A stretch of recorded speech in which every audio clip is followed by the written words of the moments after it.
नमस्कार दोस्तों, आप सभी का स्वागत है आपके अपने भक्ति साधना चैनल पे। दोस्तों, आप जानते ही हैं कि भारत में सैकड़ों चमत्कारिक और रहस्यमय मंदिर हैं। उनमें से कुछ मंदिरों को आपने देखा भी होगा और कुछ के रहस्य को अभी तक सुलझाया नहीं जा सका है। तो चलिए, इस बार हम आपको बताते हैं कि भारतीय राज्य राजस्थान के बीकानेर जिले में स्थित करणी माता मंदिर का रहस्य क्या है। सबसे पहले हम जानते हैं कि माता करणी कौन थी। बताया जाता है कि मां करणी का जन्म 1387 में एक चारण परिवार में हुआ था और इनका बचपन का नाम रिघुबाई था। इनका विवाह साठिका गांव के किपोजी चारण से हुआ था। वैराग्य होने के बाद माता सांसारिक जीवन को छोड़कर भक्ति और लोगों की सेवा में लग गई। यह भी कहते हैं कि सांसारिक जीवन छोड़ने से पूर्व उन्होंने अपने पति का विवाह अपनी छोटी बहन गुलाब से करवा दिया था। यह भी कहा जाता है कि माता करीब 151 वर्षों तक जीवित रही थी।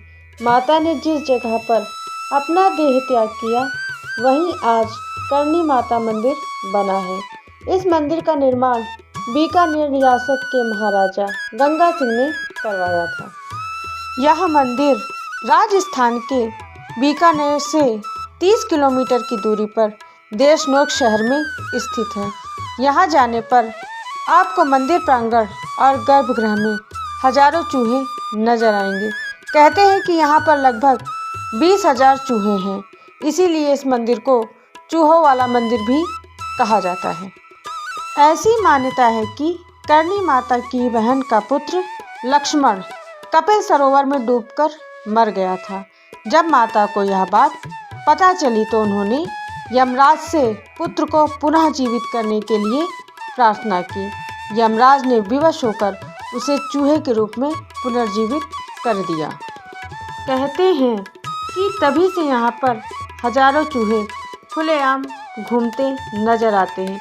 ये सभी माता के बेटे और वंशज हैं। हालांकि लोकगीतों में इन चूहों की एक अलग कहानी बताई जाती है। इस कहानी के अनुसार एक बार 20,000 सैनिकों की एक टुकड़ी देशनोक पर हमला करने के लिए आई थी। माता को जब यह बात पता चली तो देशनोक की रक्षार्थ इन सभी को अपने प्रताप से उन्होंने चूहा बना दिया था।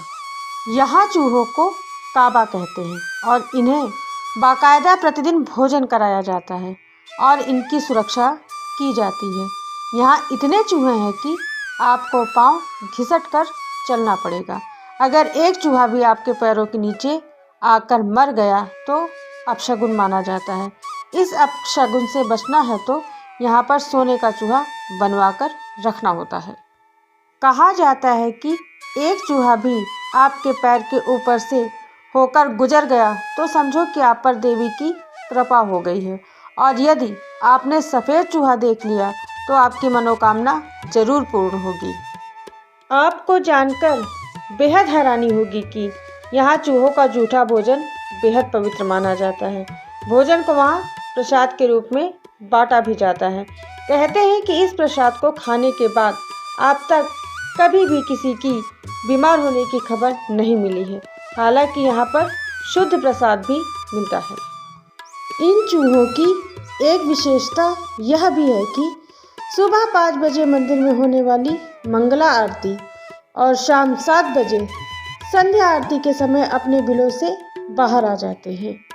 इस मंदिर से दुर्गंध नहीं आती और आज तक इन चूहों के कारण अभी तक कोई बीमार भी नहीं हुआ है।